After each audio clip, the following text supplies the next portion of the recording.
So yeah, it's a loaded question. My unorthodox route running, it's a very loaded question because it's not just one person. You know, it's not two people. It's not even just one sport. You know, I like to give credit, you know, to my basketball background. You know, rocking with Herm Lewis, he introduced me to the sports side of things, you know, and it was basketball. Basketball was first. And when I took on that basketball, I ended up watching Allen Iverson. He utilized space creation, you know, and it was a technique. It wasn't just things that he did. It wasn't, you know, cone drills or things. I didn't see him doing any of that. I just studied his movements. I ended up playing football, so I incorporated just what I knew. You know, going to college, you know, I went to junior college first, and then there it was me, it was a guy named Paul Simpson, and there was a guy named Marlon Haynes. And then our quarterback was Houston Lillard. So Houston, he was really good at like spread, you know, accurate, getting the ball to places, reading cues on receivers. So he had a receiver named Marlon Haynes. Like I said, how Marlon used to run his routes, it was like he wasn't looking at no cones or nothing. He was just, it was man to man, and that's what I knew. So I noticed him off top. The only difference between M and myself was M was running 4.240. You know what I mean? He was fast. So he'd just shake. You know, it was just, I need to get you to do this one time so I could just take off. You know what I mean? So you would hear me saying, I parked the DB right here. And then that was a term that was created from Houston and M.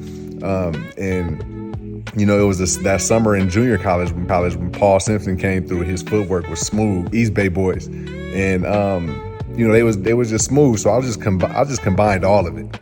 I combined what I had, you know, with how I would juke people, you know, how I'd be balanced to juke in all situations. And it didn't look like running a route. So, you know, it was a lot of that, you know, in junior college, just getting familiar with utilizing basketball moves, utilizing footwork, and having a quarterback to talk to and know what they looking for so that you can evolve this, you know, this unorthodox style. So Kentucky came. Now I know how to do. I've seen, witnessed just juking somebody like playing tag and win on a route. I've known how to use my basketball skills within routes to, you know, go get the ball and create space. And then using footwork, you know, doing certain things to show certain flashes. It was all there, but I never knew how to read defenses in a sense. So I just knew if somebody was playing close, I assumed they was playing man. I didn't know about safeties or none of that stuff. So now we jump to college.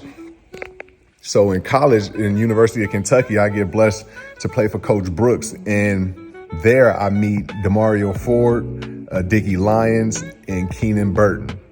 I also throw Glenn Holt in there because he wasn't there, but he was on his way out to, actually, no, he was already a rookie, I believe, in the Cincinnati Bengals. But he was the guy to come back to Kentucky and show like, yo, like, we made it. Like, he out there with Ocho Cinco.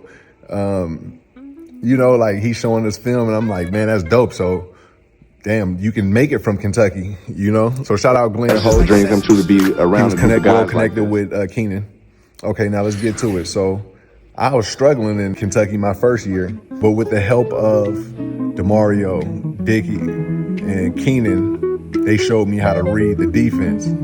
So now when you add in learning how to read the defense and knowing proper timing, when you utilize certain things and when you want to go hard and beat a player, all that start kicking in now, you know, because now that you're on another level, you're not the guy that they're going to first. You feel me? And what we had Raphael Little. So you got to find him whenever Andre Woodson is passing. You got Jacob Tammy, who is leading tight end there. Keenan Burton, obviously, the leading receiver. Then you got Dickie Lyons, who's been there, and he's been a big play receiver every year. Then you have we have DeMario in there. He was there before me, so it's like you got to learn your role and your timing. So if I'm too fast on beating this guy, I'm not open, because naturally Andre's looking this way until I consistently win and get the ball. Once I sat down with Keenan, specifically Keenan, and he showed me about 2 men, 2 high, 1 high.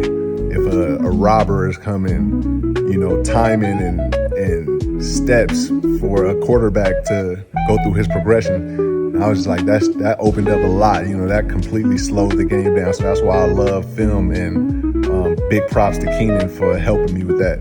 Because then I started learning, I even got more time to space create and do what I need to do, just until my time is up for Andre to look my way. And I'm telling you guys, young guys, film is everything. Study everything, not necessarily just what you're doing. Study the quarterbacks, study the offensive situations that you guys be in, and see, oh man, because this is what I noticed. I noticed the first, second options wasn't really there yet, because it was something happening to where Dre would have to get thrown off his spot, and he would have to probably look somewhere else. And that little timing, I don't know how much time it took, but that little bit of timing is what helped me get open and be a main target for Dre when I started getting, my more plays in with the offense, So yeah, and then so we go from that's learning the knowledge of the game. Now I done had the skill, I done learned the skill, worked the skill. Now I got the knowledge to go back behind the skill on defenses. And now we jump into the NFL. So now that I know how to use it and all that stuff, so my problem when I first got in, like only rookie minicamp to fucking pro minicamp, team minicamp, I had a problem because I was thinking the NFL, you couldn't do that stuff no more, because now you got these coaches that they're getting paid, et cetera, you getting paid.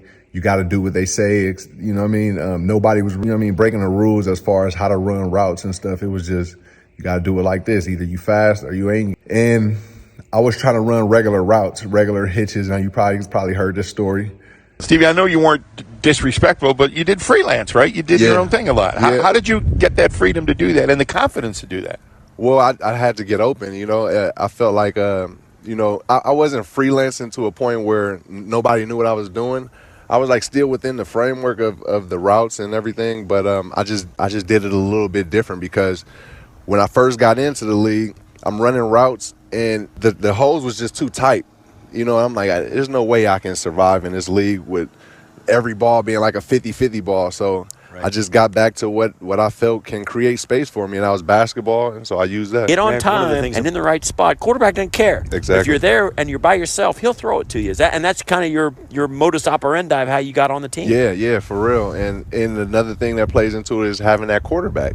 Right. Because some quarterbacks are strictly on steps in the appropriate timing, like the specific timing, and they already letting the ball go. But some quarterbacks they work with you, and that's what I was fortunate enough to have. All right. So now when I got the recognition from NFL players, because it, like I said, it was tight. The hole was tight and 50-50 balls. I'm not with that. I need more space so I can create and get some yards out the catch type. So when I said forget it, and I got locked down one time by Leotis, I said, this can't happen no more. So I tried my basketball stuff, my basketball techniques that I learned from everything. And I had a trip to Arizona with the boys. Fitzpatrick invited us all out. And there I dove deep into Ocho Cinco, Steve Smith, Larry Fitzgerald, T.O., and Rice, E. Modes, Andre Reed, Steve Smith from the New York Giants when he was with the USC. Who else was I watching? That was it. That was mainly it. And I was mainly Ocho too, though, because Ocho was different. He was a technician like everybody else. His hips and all that was different.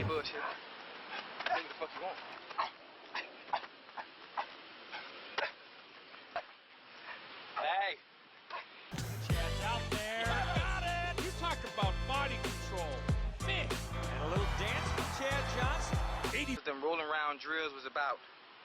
I know you're like, he rolling around on the floor. No, it's about rolling, having the body all distorted and be able to function, focus, and get your keys, your eyes back on the ball, and catch it. Like you catch a woman. When you catch a woman, you don't grab her. You don't grab her. You make love to her. Different. So I definitely adopted his mindset as far as he go do what he do to get open within the route. Everything is within the route and the concept, but he gonna make it look a little bit different. So I utilize that part of Ocho Cinco's game, you know, of staying within the framework, but I'm gonna make it look shifty. I'm gonna make it look different than the route than to say on paper, you know. So I really stuck behind that, watching that Ocho part. Then the mindset of it, the aggression of Steve Smith, Panthers, that, and then just like the technique of Fitzgerald and Rice, of course. And I mixed that technician and aggressive mindset with Reed and just playmaking ability with Modes. And you know, that ultimately turned into this SJ13 that y'all seen, that Space Creator. Because once I utilized that, after I got locked down by trying to be basic, the teammates was like, yo, he different, like he moving different. And I heard it. I didn't even tell me, I just heard them talking about it. And I was like, yep, let's go.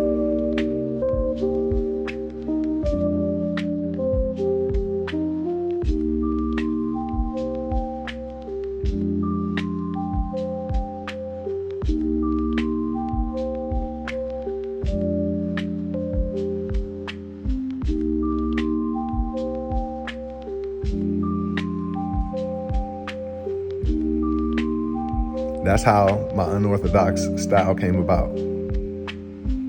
Sweet. Again.